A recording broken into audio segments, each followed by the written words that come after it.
அதாவது 3 நபர்களை பற்றி நாம் தியானித்து கொண்டிருக்கிறோம். பழைய ஏற்பாட்டின் முற்பிதாக்கள் ஆபிரகாம், ஈசாக்கு, யாக்கோபு அப்படிங்கிற 3 பேர். இந்த 3 பேரும் பழைய ஏற்பாட்டிலே மிக மிக முக்கியமானவர்கள். இவர்களை வைத்துத்தான் இஸ்ரேல் தேசமே உருவானது. தேவனுடைய அந்த மகிமையான நோக்கம் நிறைவேறுவதற்கு ஆண்டவர் இவர்களை பயன்படுத்தினார்.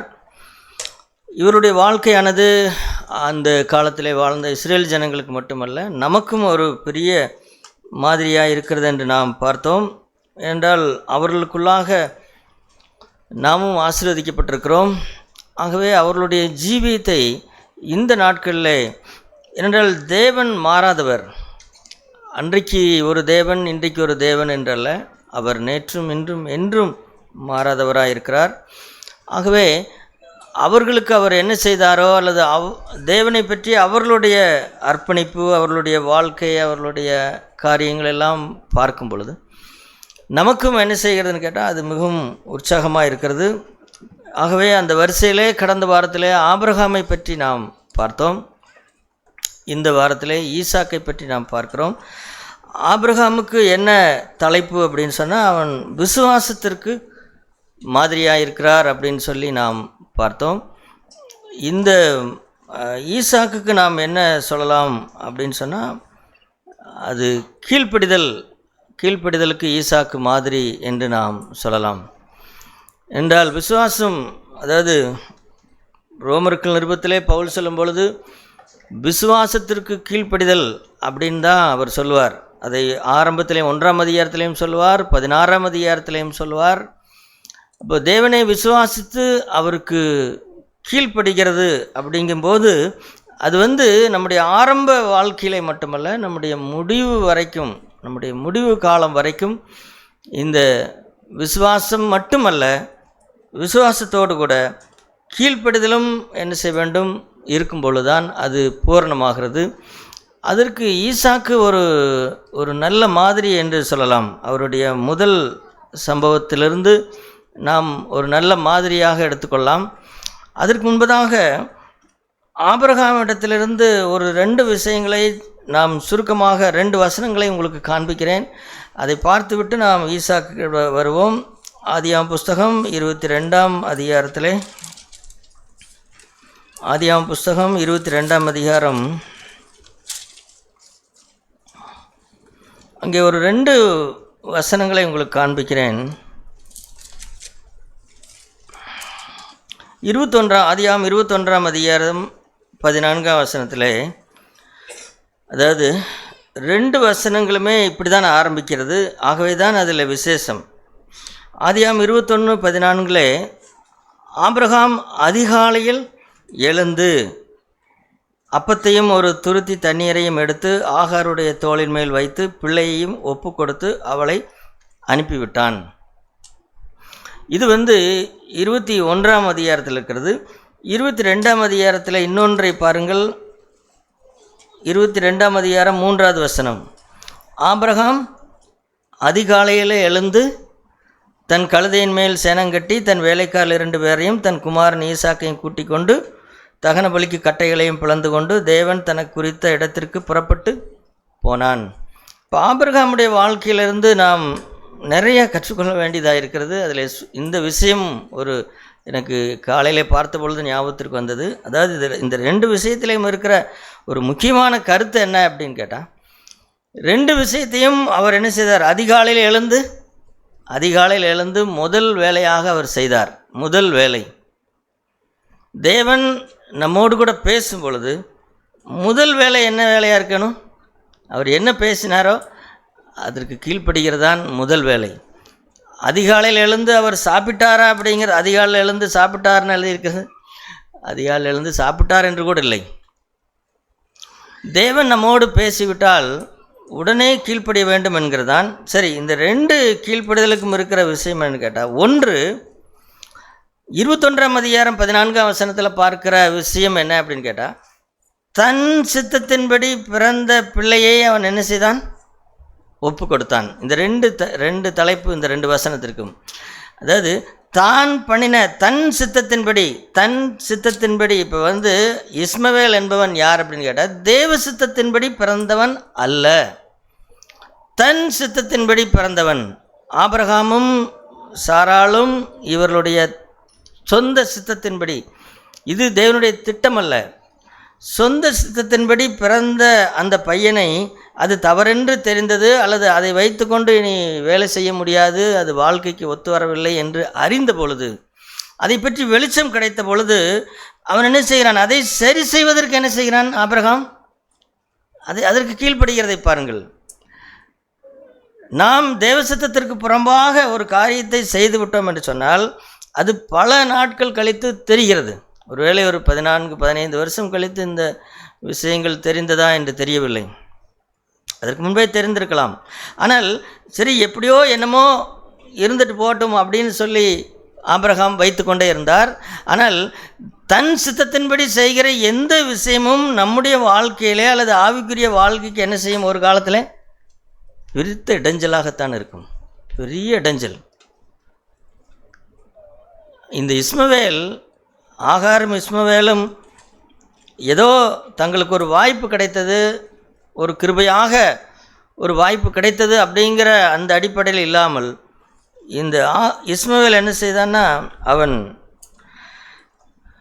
ஈசாக்கை பரியாசம் பண்ணினான். ஆகவே பாருங்கள், எனவே இதிலிருந்து ஒன்றை நாம் படித்துக்கொள்ள வேண்டும். நம்முடைய சொந்த சித்தத்தின்படி நம்முடைய வாழ்க்கையில் எந்த முடிவு எடுத்திருந்தாலும் சரி, என்ன செய்திருந்தாலும் சரி, அது ஒரு காலத்தில் பிரச்சனையாகவே தான் இருக்கும், அது பிரச்சனையாகவே தான் இருக்கும். சரி, இப்போ இந்த பிரச்சனையை இப்பொழுது அவன் சரி செய்கிறான். ஆண்டவர் பேசினார், சாராளும் அதை கண்டு உணர்வடைந்து நான் தப்பண்ணிட்டேன், நான் இப்படி பண்ணியிருக்கக்கூடாது, அதனால் இந்த அடிமை பெண்ணையும் அவள் குமாரனையும் புறம்பே தள்ளும் அப்படின்னு சொல்லி அவளே சொல்லிட்டா. ஆண்டவரும் சொன்னார், இப்போ தவறை சரி பண்ணுகிற போது அதிகாலையில் எழுந்து அவர் என்ன செய்கிறார்? சரி பண்ணுகிறார். இது தன் சித்தத்தின்படி பிறந்த பிள்ளை. ஆனால் 22ஆம் அதிகாரம் 3ஆம் வசனத்தில் என்ன விஷயத்தை ஒப்பு கொடுக்கிறார்? தேவ சித்தத்தின்படி பிறந்த மகனையும் என்ன செய்கிறார்? ஒப்பு கொடுக்கிறார். சகோதர சொல்லே, நமக்கு சொந்த சித்தத்தின்படி செய்த விஷயங்களை விட்டு விடுவது எளிது, ஆமாம். ஆனால் தேவ சித்தத்தின்படி கிடைத்த ஒரு ஆசீர்வாதத்தை விட்டுவிடு என்று சொல்லும் பொழுது, அல்லது அதை இழந்து போ என்று சொல்லும் பொழுது, அங்கே அதே மாதிரி கீழ்ப்படுகிறோமா? இப்போ ஆபிரகாமிடத்தில் அதை பார்க்குற விஷயம் என்னன்னு கேட்டால், அதுக்கு எப்படி கீழ்ப்படிந்தாரோ, தன்னுடைய வாழ்க்கையில் இருக்கிற தவறை சரி பண்ணுவதற்கு எப்படி கீழ்ப்படிந்தாரோ, அதே போல் தேவ சித்தத்தின்படி உண்டான ஒரு ஆசீர்வாதத்தையே அது வேண்டாம், அதை விட்டுவிடு அப்படின்னு சொல்லும் பொழுது அதற்கும் அதே போல தான் கீழ்ப்படிந்தார். அதே போல் அதிகாலையில் எழுந்து முதல் வேலை அதுதான் செஞ்சார் அவர். அந்த மாதிரி சகோதரர் சொல்ல, இந்த ரெண்டுமே நம்முடைய வாழ்க்கையிலே நடக்கும். நாம் ரட்சிக்கப்பட்ட பொழுது நாம் எதையெல்லாம் விட்டு விடுகிறோம்? தவறாக இருக்கிற காரியங்களை விட்டு விடுகிறோம். ஆனால் ஆவிக்குரிய வாழ்க்கையிலே ஒரு 20 வயது 25 வயது வருஷங்கள் ஆனதற்கு அப்புறம் ஆண்டவர் என்ன செய்வார்னா, தேவ சித்தத்தின்படி கிடைத்த ஆசீர்வாதத்தை கூட பலிபீடத்திலே மேலே வெய் அப்படின்னு ஆண்டவர் சொல்வார். அப்பொழுதும் அதே கீழ்ப்படிதல் தான் இருக்க வேண்டும், அதே அதிகாலையில் எழுந்து அதே போல. ஓகே, சரி, இப்போ நாம் அடுத்தது ஈசாக்குக்கு நாம் வருவோம். அங்கே 22ஆம் அதிகாரத்தில் முதலாக ஈசாக்கை பற்றி பார்க்கிறோம். அதாவது ஈசாக்குடைய வாழ்க்கையை எப்படி நான் பிரிக்கிறேன்னு கேட்டால், ஒரு 4 வயதாக பிரிக்கிறேன். அதாவது 20 வயது, 40 வயது, 60 வயது, 80 வயது. ஈசாக்கு எத்தனை வருஷம் உயிரோடு வாழ்ந்தான் சொல்லுங்களேன் யாராவது? இப்போ இந்த 3 விஷயங்களை பற்றி படிக்கும் பொழுது 180 வயது. இவைகளை பற்றி நாம் படிக்கும் பொழுது அப்பொழுதாவது இந்த வேதத்தை எடுத்து நாம் என்ன செய்யணும்? என்ன ஈசாக்கை பற்றி என்ன சொல்லியிருக்குது, அல்லது ஆபிரகாமை பற்றி என்ன சொல்லியிருக்குன்னு கொஞ்சம் அதை குறித்து தியானித்தோம் என்று சொன்னால் நலமாக இருக்கும். அப்பொழுது இங்கே சபையிலே கேட்கிறதை விட வேறு இன்னும் அநேக காரியங்கள் நமக்கு என்ன செய்யும்? தேவன் நம்மோடு பேசுவார். அதனால் இப்போ ஈசாக்கு 180 வயசு வரைக்கும் வாழ்ந்தார். அந்த 100 வருஷத்தை விட்டுருவோம். ஏன்னா 80 வயசான நமக்கு பொருத்தமாக இருக்குது. அதனால் 80 வயது, 20 வயது, 40 வயது, 60 வயது, 80 வயது, இந்த 4 வயதுகளிலே அவர் எப்படி இருந்தார் அப்படிங்கிறதை மட்டும் நாம் பார்ப்போம். முதல்ல 20 வயதாக இருக்கும் பொழுது, இங்கே 20 வயது என்று இந்த இடத்துல என்ன செய்யப்படவில்லை, எழுதப்படவில்லை. ஆனால் அவ்வளவுதான் இருக்கும் என்று அப்படித்தான் சொல்கிறார்கள். 15லிருந்து 20 வயதிற்குள்ளாகத்தான். என்றால் ஒரு விறகு கட்டை சுமந்து கொண்டு போகிற அளவிற்கு ஒரு பையன் இருக்கிறான் என்று சொன்னால் அவன் நிச்சயமாக என்ன செய்ய மாட்டான், 10 வயது பையனாய் இருக்க மாட்டான். அந்த இடத்துல என்ன வாசிக்கிறோம், அங்கே ஆபிரகாம் தகனபலிக்கு கட்டைகளை எடுத்து தன் குமாரனாகி ஈசாக்கின் மேல் வைத்து அப்படின்னு எழுதப்பட்டிருக்கிறது. அப்போ எனக்கு நான் நினைக்கிறேன், அதாவது 20 வயது இருந்திருக்கலாம், அதில் குறைவாக கூட இருந்திருக்கலாம். எது எப்படியா இருந்தாலும் ஈசாக்குக்கு இப்பொழுது 20 வயது. இப்போ நம்ம இடத்துல யார் 20 வயது? நம்முடைய பிள்ளைகள், வாலிப பிள்ளையெல்லாம் நீங்கள் நினைத்து கொள்ளுங்களேன். 20 வயது அல்லது 15 வயதிலிருந்தே நீங்கள் உங்களை நினைத்து கொள்ளுங்கள். இப்போ உங்களை வைத்துத்தான் இந்த ஈசாக்கை பற்றி நாம் பார்க்க போகிறோம். 20 வயதாக இருக்கிற ஈசாக்கு. இப்போது சகோதரர்களே, ஈசாக்குடைய கீழ்ப்படிதலை பார்க்கும் பொழுது, அதாவது ஈசாக்கு கேட்கிறார், நல்ல விவரமான பையன்தான், அடிக்கடி பலி செலுத்துதென்றால் என்ன அப்படிங்கிறது ஈசாக்குக்கு தெரியும். ஏனென்றால் அநேகந்தரம் ஈசாக்கு ஆபிரகாம் பலி செலுத்தி பார்த்திருக்கிறார். அப்போ எப்பொழுதெல்லாம் தகன பலிக்கான கட்டைகளை எடுத்துக்கொண்டு போகிறாரோ அப்பொழுதெல்லாம் என்னத்தை ஆபிரகாம் கொண்டு போவார், ஆட்டுக்குட்டியோ ஆட்டுக்கடாவையோ எதையோ ஒன்றை கொண்டு போவார் பலி செலுத்துவதற்காக. அந்த மாதிரி இப்போ இல்லையே, இப்போ ஆட்டுக்கடாவே காணமே அப்படின்னு சொல்லிட்டு அவன் முதலாக இதுதான் ஈசாக்கு பேசுகிற வார்த்தை. முதல்ல அவன் பேசுகிற, வாயை திறந்து அவன் பேசுகிற வார்த்தை பாருங்கள் 7ஆம் வசனத்திலே. அப்பொழுது ஈசாக்கு தன் தகப்பனாய் ஆபிரகாமை நோக்கி, என் தகப்பனே என்றான். அதற்கு அவன், என் மகனே இதோ இருக்கிறேன் என்றான். இவங்க பேசுகிறதெல்லாம் பாருங்களேன், இவங்க பேசுகிறதெல்லாம் பார்த்தா அவ்வளவு ஒரு அற்புதமான மரியாதையோடு கூட மகன் அப்பா கிட்ட பேசுகிறதா இருந்தாலும் சரி, அப்பா மகன்கிட்ட பேசுகிறதா இருந்தாலும் சரி, அது எல்லாமே ஒரு அற்புதமான வார்த்தைகளாக இருக்கிறது. அவன் என்ன சொல்கிறான், என் தகப்பனே அப்படிங்கிறா. அதற்கு அவன், என் மகனே இதோ இருக்கிறேன் அப்படிங்கிறா. அப்பொழுது அவன், இதோ நெருப்பும் கட்டையும் இருக்கிறதே, தகன பலிக்கு ஆட்டுக்குட்டி எங்கே அப்படின்னு அவன் கேட்கிறான்.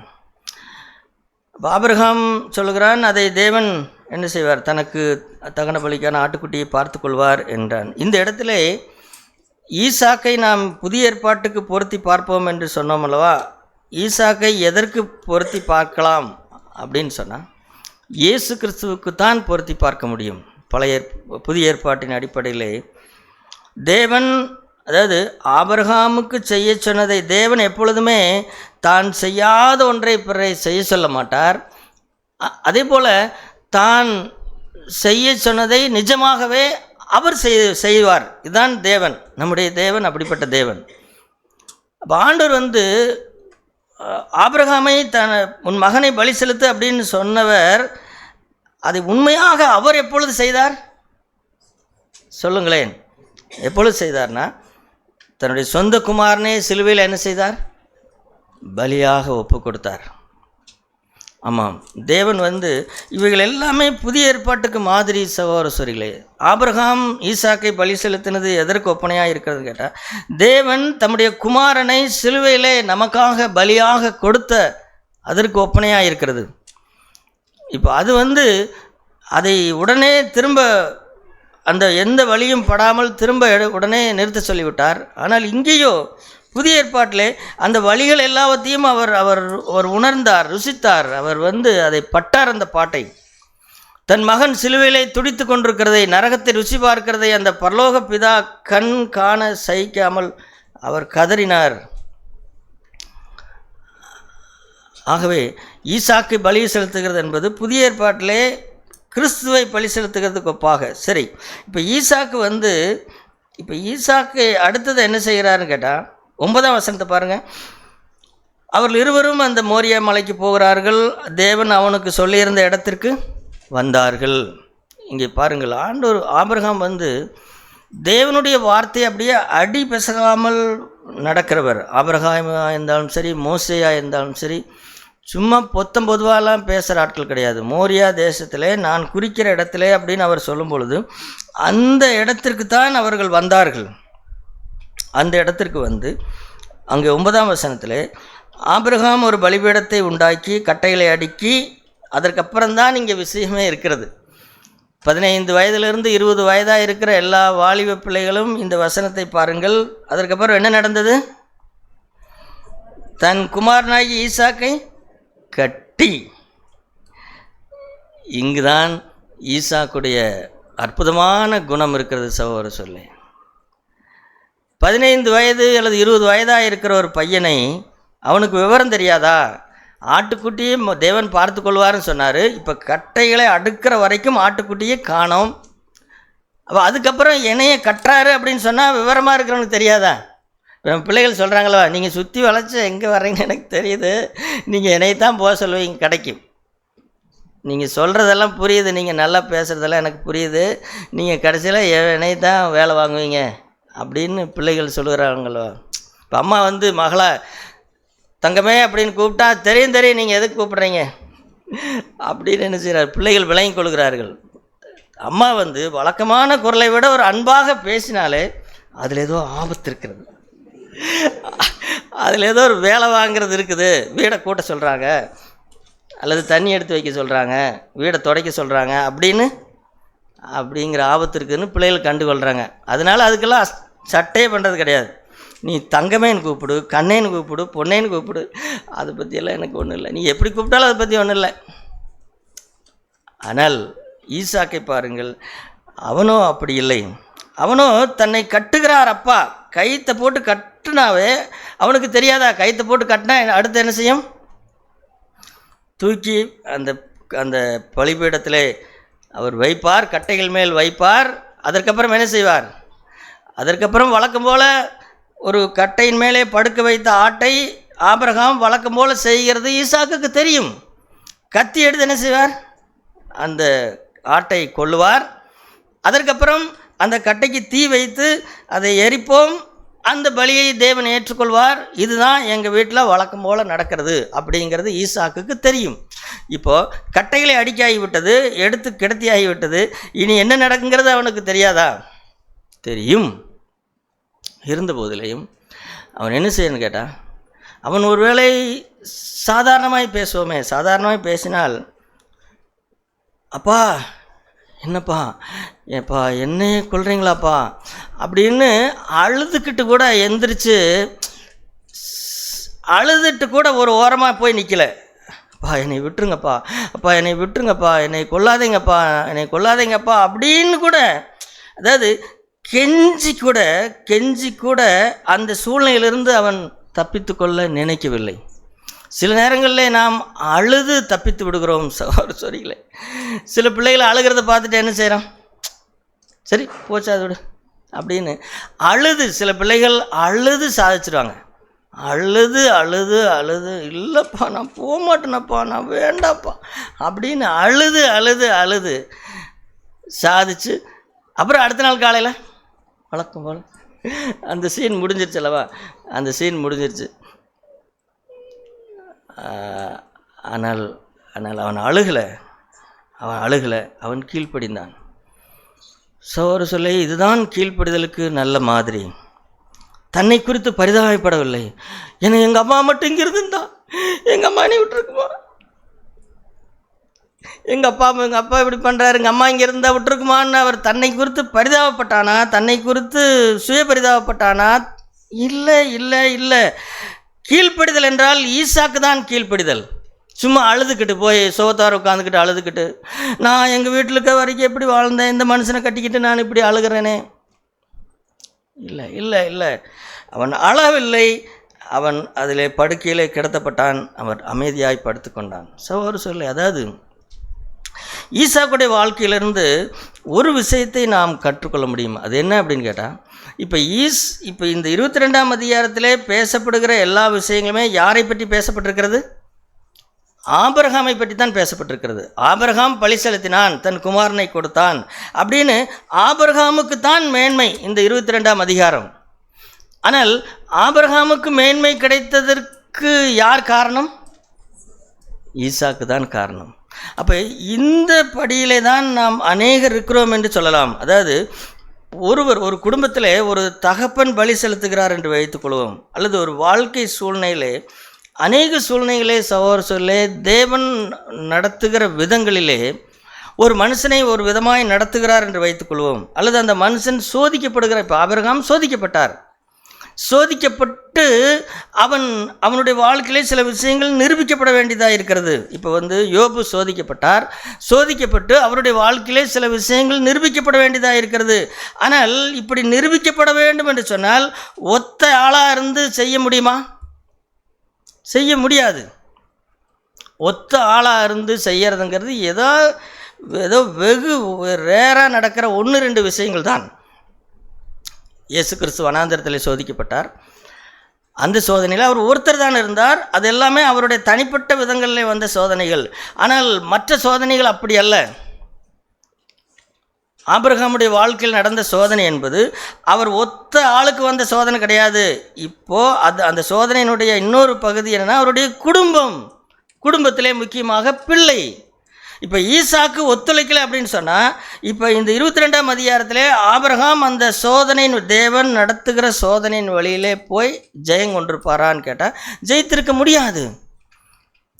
அவர் விரும்பி இருந்திருக்கலாம், சோதனையில் உண்மையாக இருக்க விரும்பி இருந்திருக்கலாம், ஆனால் ஒத்துழைப்பு இல்லையே. அதனால் நாம் எப்பொழுதுமே சகோதரர்களே இப்படி நினைக்கக்கூடாது. நிறைய பேர் நாம் தப்பாக நினைக்கிறோம். என்ன நினைக்கிறோன்னு கேட்டால், தேவன் என்னோடு கூட நேரடியாக பேசுகிற விஷயங்களுக்கெல்லாம் நான் சீரியஸாக எடுத்து கீழ்ப்படிவேன். ஆனால் என்னை 2ஆம் பட்சத்தில், இப்போ நாம் எல்லாருமே சகோதரர்களே ஏதோ ஒரு விதத்தில் சில சூழ்நிலைகளில் 2ஆம் ஆளாகத்தான் இருக்கிறோம். அப்போ 2ஆம் ஆள் என்று சொன்னால் முதலாவது ஆள் யார்? முதலாவது ஒரு ஆள் இருக்கிறார். அவர் யார்? அவர் ஆபிரகாம், அல்லது கணவன், அல்லது தகப்பன், அல்லது ஒரு முதலாளி, அல்லது ஒரு சபை மூப்பர், பொறுப்பாக இருக்கிறவர்கள் என்று இப்படி சொல்லலாம். இப்போ இந்த முதல் பகுதிக்கு அடுத்த 2வது பகுதியிலே தான் அநேக நேரத்திலே நாம் இருக்கிறோம். அப்படியானால் ஒரு மனுஷனுடைய சோதனை எப்படி வெற்றி அடையும்? ஆபிரகாம் சோதிக்கப்பட்டது எப்படி வெற்றி அடையும் அப்படின்னு சொன்னால், அவனுக்கு கீழே அவனோடு கூட இருக்கிறவர்களும் அதற்கு ஒத்துழைத்தால் தான் அது வெற்றி அடையும். இப்போ ஈசாக்கு ஒத்துழைக்கவில்லை என்று சொன்னால், கட்டையிலிருந்து அவன் எந்திரிச்சு போய் கூகுலைன்னு அழுதாலும் சரி, எந்திரிச்சு ஓடுன்னு இருந்தாலும் சரி, 100 வயசு கிழவன், 100 வயசா 120 வயசு கிழவனை பிடிச்சி தள்ளிவிட முடியாதா? சொல்லுங்களேன். ஒரு தள்ளுனா அவர் அங்கேயே போய் விழுகிறாரு. அவர் எதிர்த்து போராட முடியாதா? போராடி இருக்கலாம். அல்லது அழுக முடியாதா? அழுதுருந்தால் ஆபிரகாமுடைய இருதயம் சுக்குன்னு வர. நம்ம தான் பிள்ளைகள் அழுதா நமக்கு தாங்க மாட்டேங்குது. தங்கமே நீ அழுகிறியா? அப்போ நீ செய்யவே வேண்டாம். இல்லை இல்லை இல்லை இல்லை இல்லை இல்லை ஆனால் அந்த எனவே அருமையான சகோதர சொல்லி எளிமையாய் பேசுவோமே. இப்போ அநேக சகோதரர்கள் சொல்லுகிறதை நானே கேட்டிருக்கிறேன், அல்லது அநேகருடைய வாழ்க்கையில் இது உண்மையாக இருக்கும். என்ன சொல்வார்கள் அப்படின்னு கேட்டால், பல இடங்களுக்கு நான் போயிருந்த போது இப்படியெல்லாம் பேச கேட்டிருக்கிறேன். பிரதர், என்னுடைய வாழ்க்கையில் இப்படிப்பட்ட சோதனைகள் நடந்த பொழுது என்னுடைய மனைவி எனக்கு அப்படி ஒத்துழைச்சாங்க. பிரதர், என்னுடைய மனைவி எனக்கு அப்படி ஒத்துழைச்சாங்க. அது ஒரு வேளை ஒரு கடன் ஒரு தொழில் நஷ்டமாக இருந்திருக்கலாம். அல்லது இப்போ ஆபிரகாமுக்கு தேவன் ஒன்றை சோதிக்கிறார். அதே போல் ஒரு கணவனாக இருக்கிறவன் பல்வேறு விதங்களிலே சோதிக்கப்படுவான் குடும்பமாக. அப்போது பல சகோதரர்கள் சோதனைகளை ஜெயித்து இன்றைக்கு உண்மையாக இருக்கிற சகோதரர்கள் நன்றியோடு நினைக்கிற விஷயம் என்னென்னு கேட்டால், பிரதர், என்னுடைய மனைவி அந்த சூழ்நிலையில் என்னோடு கூட ஒத்துழைச்சி நடந்தாங்க. ஆமாம், ஒருவேளை ஒரு 50,000 ரூபாய் சம்பளம் வாங்கி கொண்டிருந்த அவருக்கு வேலை போயிருக்கும். இப்போது பணமே இல்லை, ஒரு 6 மாதம் வேலை இல்லை. இப்போ அந்த நேரத்தில் இது ஒரு 6 மாதம் சோதிக்கப்படுகிற நேரம் அப்படின்னு சொல்லலாம். ஒரு 6 மாதம் சோதனையின் நேரம். அந்த சோதிக்கப்படுகிற நேரத்தில் அவனுடைய மனைவி, இந்த வாரம் என்ன இருக்குது, ஏதோ இருக்கிறத குடிப்போம், கஞ்சி ஆனாலும் காய்ச்சி குடிப்போம் அப்படின்னு என்னோடு கூட இந்த 6 மாதம் அவர்கள் ஒத்துழைத்தார்கள். ஆகவே இந்த 6 மாதம் நான் ஒரு வெற்றி சிறந்தேன். தேவன் எனக்கு அனுப்பின இந்த சோதனையில் என்னுடைய மனைவி மட்டும் ஒத்துழைக்கலைன்னு சொன்னான். அல்லது என்னுடைய பிள்ளைகள், இப்போ ஒரு மனுஷனுக்கு ஒரு சோதனை வருகிறது, ஒரு குறிப்பிட்ட சம்பளம் தான் அந்த மனுஷனுக்கு இருக்கிறது. இப்போ எல்லாரை போல பிள்ளைகள் உடுத்த வேண்டும் என்று விரும்பினால், எல்லாரை போல படிக்க வேண்டும் என்று விரும்பினால், அந்த மனுஷனால் என்ன செய்ய முடியும்? அந்த மனுஷனால் ஒன்றும் செய்ய முடியாது.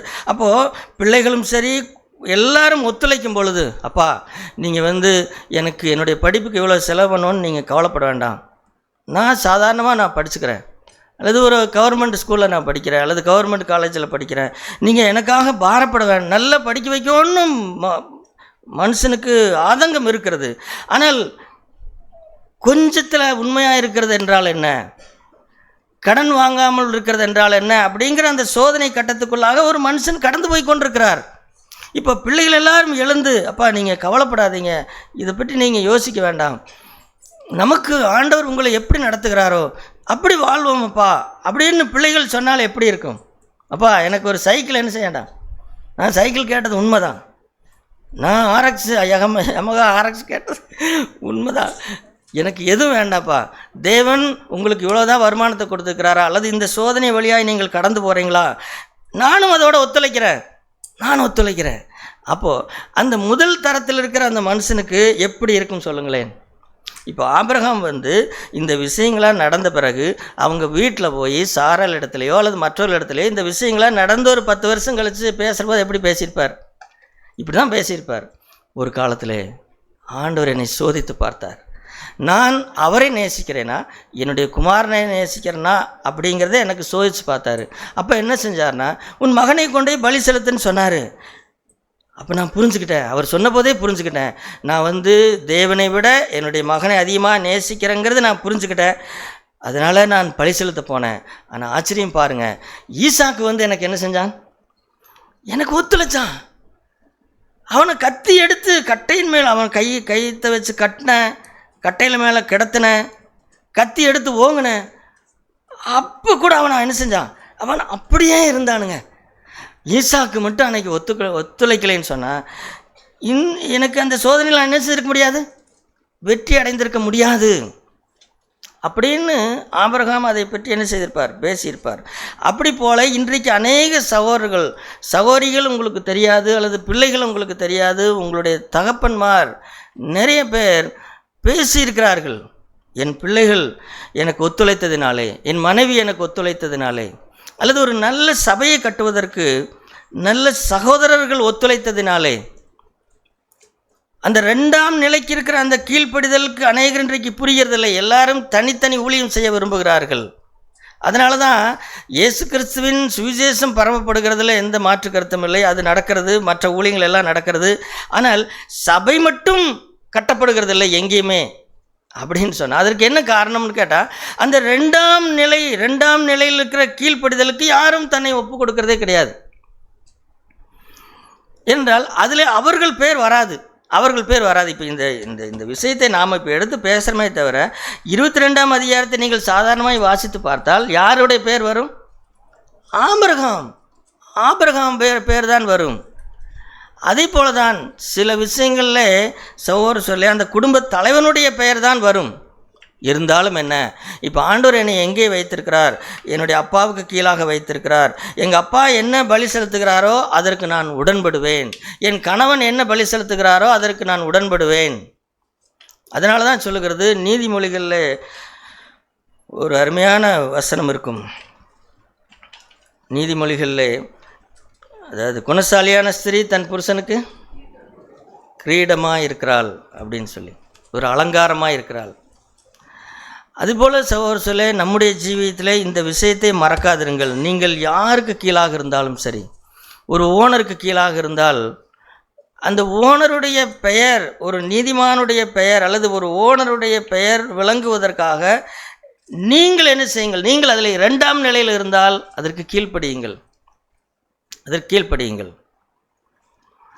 ஆமாம், இது தயவுசெய்து இது எல்லாருமே நீங்கள் தியானித்து பாருங்கள் சகோதரர் சொல்லே. 2ஆம் நிலையிலே நான் எங்கெல்லாம் இருக்கிறேன்? நான் ஒரு பிள்ளையாக இருக்கிறேனா? நான் ஒரு மனைவியாக இருக்கிறேனா? நான் ஒரு வேலைக்காரனாக இருக்கிறேனா? இப்போ இயேசு கிறிஸ்து அப்படி தானே இருந்தார். இயேசு கிறிஸ்து 2ஆம் நிலையில் இருந்தார். 1ஆம் நிலை யார்? பிதா, பரலோக பிதா. அந்த பரலோக பிதாவுக்கு இப்போ யோவான் 3:16 ஒரு புகழ்பெற்ற வசனம். யோவான் 3:16 என்ன புகழ்பெற்ற வசனம்? என்ன வசனம்? தேவன் தன்னுடைய ஒரே பேரான குமாரனை அந்த வசனம் இந்த வசனம் எப்படி அவருக்கு புகழ்பெற்ற வசனமாக எப்படி அவருக்கு ஆனது? எப்படி ஆனது? குமாரனுடைய கீழ்ப்படிதலினாலே. இப்போ பிதா இவ்வளவாய் அன்பு கூர்ந்தார் என்று எழுதியிருக்கிறதே, இவ்வளவாய் அன்பு கூர்ந்தார் என்று எழுதியிருக்கிறதே, அது எப்படி நடந்தது? அவர் அன்பு கூற நினைத்தார். அந்த பரலோக பிதா அன்பு கூற நினைத்தார். ஆண்டவரே, நீங்கள் அன்பு கூறுகிறீங்களா? அதற்கு வடிவமாக நான் போகிறேன் அப்படின்னு இயேசு சொன்னார். 2ஆம் நிலையில் இருக்கிறவர் சொன்னார். இல்லைன்னு சொன்னால் பரலோக பிதாவை பற்றி அந்த 3:16 யோவான் 3:16 உலக புகழ் பெற்ற வசனம் அது எப்படி நிறைவேறும்? நிறைவேறி இருக்காதே. அப்போது எங்கே எடுத்தாலும் சரி சொல்லு, இதை தயவு செய்து நீங்கள் அறிந்து கொள்ளுங்கள். நான் யாருக்கு கீழ்ப்படிய வேண்டும்? என்னை யாருக்கு கீழாக ஆண்டவர் வைத்திருக்கிறார் அப்படிங்கிறதை கண்டுபிடியுங்கள். அந்த விஷயத்திலே நீங்கள் கீழ்ப்படிஞ்சீங்கன்னா உங்கள் பேர் வராமல் கூட வராக இருக்கும். அது எப்பொழுதோ வரும். இப்போ எப்படி ஒரு கணவன் சொல்கிறார் அல்லவா, பிரதர், அந்த சூழ்நிலை என்னுடைய மனைவி எனக்கு ஒத்துழைச்சாங்க பாருங்கள், அது எனக்கு ரொம்ப சந்தோஷம் பிரதர். என்னுடைய மனைவிக்காக நான் ரொம்ப நன்றியுள்ளவனாக இருக்கிறேன். அவ்வளவு கஷ்டத்தில் கூட அவள் அப்படி இருந்தா பேர் அப்படின்னு சொல்லும் பொழுது அதை கேட்பதற்கு எவ்வளவு. அதே போல தான் எல்லா விஷயங்களையும் சொல்லி இதை தயவுசெய்து தியானியுங்கள். இது நம்முடைய வாழ்க்கைக்கு மிக மிக அவசியமான ஒன்று. சரி, இது 20 வயது. அடுத்தது 40 வயதை பார்க்கும் பொழுது மீதியாக இருக்கிற நேரத்தில் நாம் முடிப்போம். 10 நிமிடம் 5 நிமிடம் தான் இருக்கிறது. அதாவது ஈசாக்குடைய திருமணம். அதாவது தேவன் சொல்லி ஈசாக்கு அவன் ஒரு அற்புதமான மனுஷன். பொதுவாக வாலிபர்கள் 40 வயதிலே அல்ல திருமண வயதிலே தான் தவறு செய்கிறார்கள். தானாக பெண் தேடுகிறார்கள், தானாக பெண்களை தெரிந்து கொள்கிறார்கள், தானாக பையனை தெரிந்து கொள்கிறார்கள். ஆனால் ஈசாக்கு எங்கேயாவது, அப்பா என்னங்கப்பா எனக்கு 40 வயது ஆகிவிட்டது என்று உங்களுக்கு தெரிகிறதா இல்லையா? என்னுடைய தேவை உங்களுக்கு புரிகிறதா புரியவில்லையா? அவன் கேட்ட மாதிரி எனக்கு தெரியல. என்றால் அவன் தன் தாயினுடைய அன்பிலே திளைத்து வாழ்ந்தான். இன்றைக்கு அநேக பிள்ளைகள் தாய் தகப்பனுடைய அன்பிலே திளைப்பதில்லை. ஆகவே தான் அவர்களுக்கு உலகத்தாருடைய அன்பு பெரிதாக தெரிகிறது. பிள்ளைகளே கேளுங்கள், நீங்கள் உங்களுக்கு திருமணமாகும் வரைக்கும் நீங்கள் யாருடைய அன்பிலே திளைத்திருக்க வேண்டும்? தாய் தகப்பனுடைய அன்பிலே திளைத்திருக்க வேண்டும். அப்படிதான் எழுதியிருக்கிறது. ஈசாக்கு ரெபேக்காளை வீட்டுக்கு கூட்டிக் கொண்டு அவளை நேசித்தான். அப்படிங்கிற இடத்துல யாரோடைய பெயர் வருகிறது? சாராளுடைய பெயர் வருகிறது. சாராளுடைய அன்பிலே அவன் ஆபிரகாமுடைய அன்பிலே திளைத்திருந்தான். அப்படி இருந்தபடினாலே தேவன் அவனுக்கென்று, அதாவது ஆபிரகாமும் போகல ஈசாக்கும் போல ஒரு வேலைக்காரனை அனுப்பி வச்சாங்க கல்யாண பொண்ணு பார்க்குறக்கு. எப்போ ஒரு வாட்ஸ்அப்லையாவது அனுப்பி வச்சா நல்லா இருக்குமே. இந்த காலத்தில் போட்டாவில் என்னென்னமோ பண்ணுறாங்க. இது போட்டாவை எடுத்து ஸ்டூடியோவில் எடுத்தாலே பிரச்சனையாக இருக்குது. சில பொடுகுகள் இருந்தால் அதை ஏதாட்டு இது பண்ணி விட்டுறாங்க. ஒரு நேரடியாக ஏதாவது போட்டோ இருந்தால் அனுப்புங்க இப்படின்னு எத்தனையோ பிரச்சனைகள் இருக்கிறது அல்லவா. அல்லது இந்த போட்டோவை பார்த்தா நம்ப முடிய மாட்டேங்குது. நேரில் நான் பார்க்கணும். நேரில் பொண்ணை பார்த்தா தான் நான் அது பல கோணத்தில் பார்க்கணும். இன்னும் அங்கே நின்று பார்க்கணும், இங்கே நின்று பார்க்கணும் அப்படின்னு பாருங்கள். அப்படி தான் நாம் காட்டுகிறோம். சில நேரங்களில் வாலிபர்களுக்கு நீங்கள் பாருங்கள், அந்த சிஸ்டர் தான் பாருங்கள் அப்படின்னு கொஞ்சம் நேரம் நீங்கள் பார்த்துங்கன்னு சொல்லி காமிக்கிறோம். என்ன பண்ணுறது, நாமெல்லாம் இப்படி இருக்கிறோமே. ஆனால் ஈசாக்கு என்ன செய்யலை? அந்த காலத்தில் ஏதுங்க வாட்ஸ்அப்பு, அந்த காலத்தில் ஏதுங்க போட்டோ. அது எத்தனையோ 6 மாத பிரயாணமோ 3 மாத பிரயாணமோ ஈராக் தேசத்துக்கும் இஸ்ரேல் நாட்டுக்கும் எவ்வளோ தூரம், அவ்வளோ தூரத்தில் போய் பொண்ணை கூட்டிகிட்டு வந்தார். ஆனால் ஈசாக்கு அவன் வழக்கம் போல் தேவனை தேடினான். அந்த ஒரு வசனத்தை பாருங்கள்.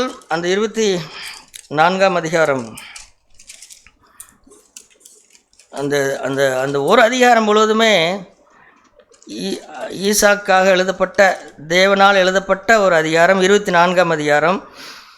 அந்த பொண்ணு தேடி போகிற நேரத்தில் இவன் என்ன செய்து கொண்டிருக்கான்னு பாருங்கள். 63ஆம் வசனம், ஆதியாகமம் 24:63. ஈசாக்கு சாயங்கால வேளையிலே என்ன செய்ய போயிருந்தான்? தியானம் பண்ண போயிருந்தான். இது ஆங்கில வேதாகமத்திலையோ அல்லது வேறு எந்த வேதாகமத்திலையோ எப்படி எழுதியிருக்கிறதோ நீங்கள் பார்த்து கொள்ளுங்கள். மொத்த கருத்தில் அவன் தியானம் பண்ண அல்லது ஜெபம் பண்ண போயிருந்திருப்பான். அவன் ஜெபித்து கொண்டிருந்திருப்பான். அப்பொழுது ஆண்டவர் என்ன செய்கிறார்? அங்கே அவனுக்கான துணையை. ஆகவே தான் வாலிப சகோதரிகள் திருமண காரியத்தை குறித்து கவலைப்பட்டு கலங்கி நீங்களாக தேடாதிருங்கள், நீங்களாக தேடிக்கொள்ளாதிருங்கள். இல்லை, உங்களுக்காக தேவன் அவர் திட்டம் பண்ணி கொண்டிருக்கிறார். சரி, அடுத்தது 60வது வயதிலே, அதில் ஒன்றும் பெரிய விஷயங்கள் இல்லை. 60வது வயதிலே, அதாவது ரெபெக்காளுக்கும் ஈசாக்குக்கும் திருமணமாகி 20 வருஷங்கள் குழந்தை இல்லை. 40 வயதிலே கல்யாணமானது, 60 வயது வரைக்கும் குழந்தை இல்லை. ஆகவே அவன் என்ன செய்கிறான்? அவன் ஜெபிக்கிறான்.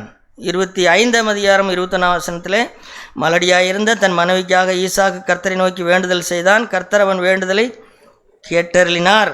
அவன் மனைவி ரெபெக்காள் கற்பம் தரித்தாள். 60 வயதாக இருக்கும் பொழுது அவர்களுக்கு குழந்தை உண்டாகிறது. அதாவது இதுவுமே ஒரு கீழ்ப்படிதல் தான் சொல்லு. தேவன் தம்முடைய சித்தத்தின்படி ஒன்றை என்னுடைய வாழ்க்கையிலே தரும் வரைக்கும் பொறுமையாக இருக்கிறது.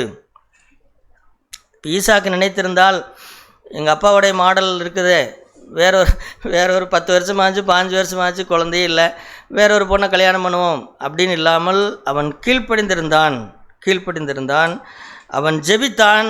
தேவன் 20 வருஷம் கழித்து என்ன செய்தார்? ஒரு குழந்தையை கொடுத்தார். சரி, அடுத்தது 26ஆம் அதிகாரத்தில் இப்பொழுது இந்த அதிகாரத்தில் என்ன வயது இருக்கும் என்று சொன்னால் 80 வயது இருக்கும் என்று நினைக்கிறேன். ஏனென்றால் இந்த பிள்ளைகள் எல்லாரும் வளர்ந்து விட்டார்கள். ஏசாவும் யாக்கோபும் இரட்டை பிள்ளைகள் பிறந்தார்கள். இந்த பிள்ளைகள் வளர்ந்தார்கள். வளர்ந்ததையெல்லாம் அந்த 25ஆம் அதிகாரம் கடைசியாக எழுதப்பட்டிருக்கிறது.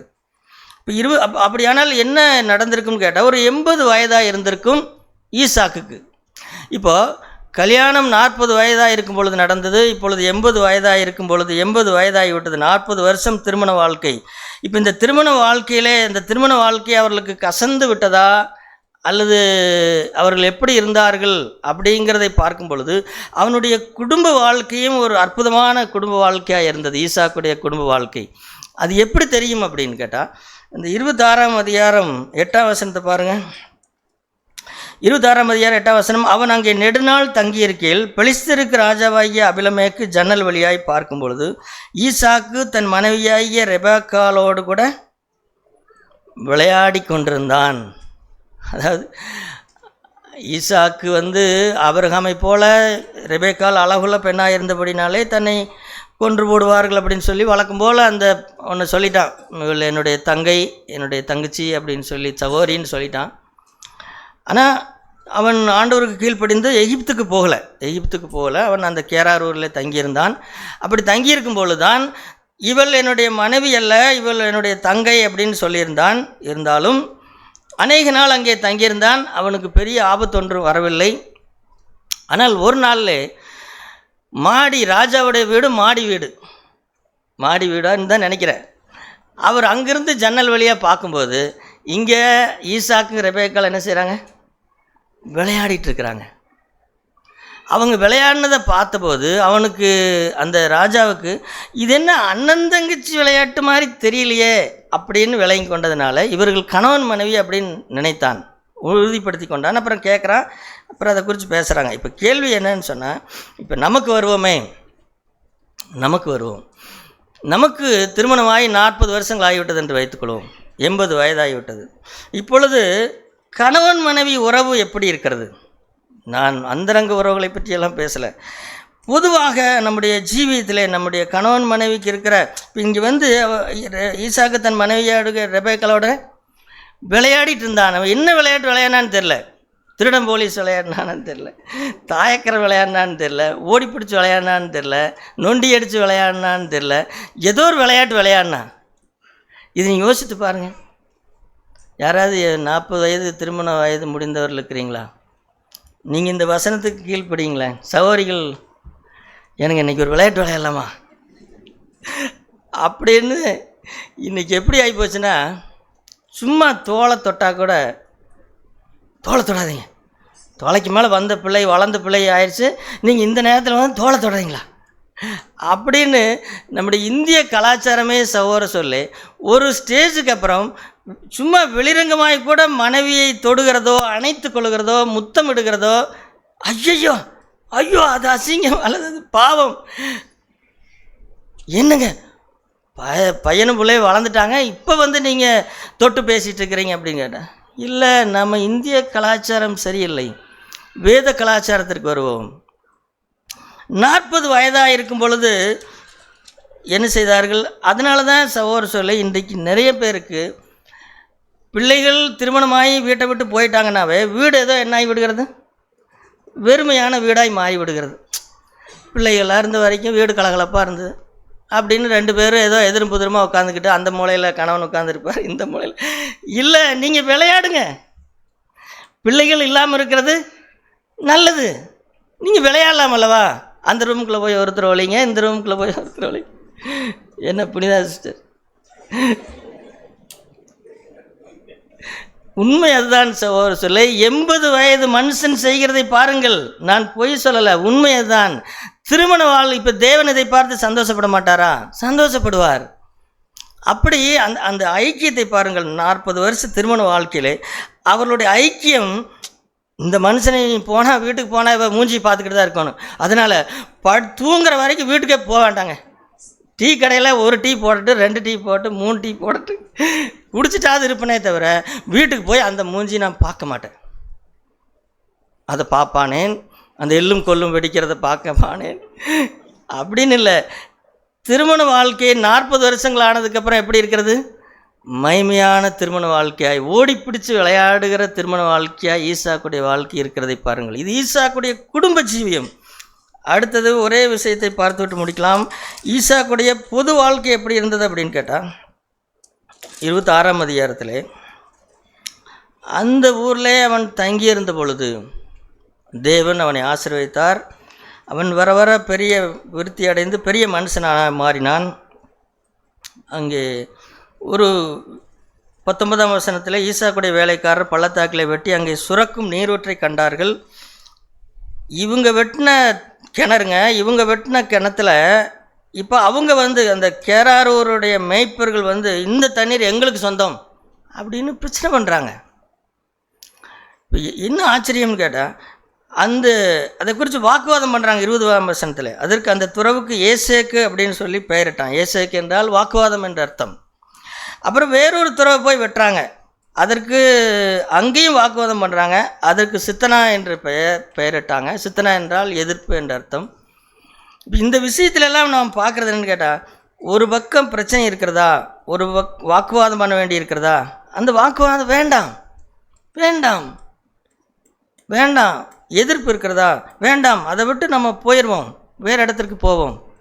இப்போ ஈசாக்குடைய வாழ்க்கையிலே எந்த மனுஷரோடும் அவன் வாக்குவாதம் பண்ணதாகவே இல்லை சகோதரர்களே. யாரோடும் வாக்குவாதம் பண்ணவில்லை. உண்மைதான், கிணறு இவங்க தான் வெட்டுறாங்க, எல்லாம் சரிதான். ஆனால் வாக்குவாதம் வருது, எதிர்ப்பு வருதுன்னு சொன்னோன்னே அவன் அந்த இடத்தை விட்டு போய் விடுகிறான். அவன் ஒரு சமாதானம் புருஷன். அவன் சண்டை எழும்புகிறது அப்படின்னு சொன்னாவே போதும், அதுக்கு மேலே அதை பேச வேண்டாம். இது ஏசேக்கா இருக்குது அல்லது சித்தனாவாக இருக்குது, அப்படி இருந்தாவே அதை விட்டு விலகி போனான். அதற்கப்புறம் போய் வேறொரு துறவை தோண்டாங்க. அங்கே என்ன செய்தார்? வாக்குவாதம் இல்லை, எதிர்ப்பும் இல்லை. ஆகவே அதற்கு என்ன பெயர் வச்சாங்க? ரெகபோத் அப்படின்னு சொல்லி பெயர் வச்சாங்க. ரெகபோத் என்றால் இடம் உண்டாக்கினார் அல்லது இடம் என்ற அர்த்தம். எனவே இந்த பூமிக்குரிய வாழ்க்கையிலே சகோதர சொல்ல இயேசு கிறிஸ்துவை குறித்து இப்படி எழுதப்பட்டிருக்கிறது. அவர் வாக்குவாதம் பண்ணவும் இல்லை, அவருடைய சத்தத்தை வீதியில் ஒருவனும் கேட்டதும் இல்லை. அப்போ ஈசாக்கு தன்னுடைய பொது வாழ்க்கையிலே, வெளிரங்கமான வாழ்க்கையிலே யாரோடும் வாக்குவாதம் இல்லை, வேலை ஸ்தலத்திலே வாக்குவாதம் இல்லை, உறவினர்களோடு வாக்குவாதம் இல்லை. போகுதா, சரி போகட்டும் அப்படின்ட்டு அவன் என்ன செய்தான்? அவன் வாழ்ந்தான். தேவன் நம்மோடு இருப்பாராக.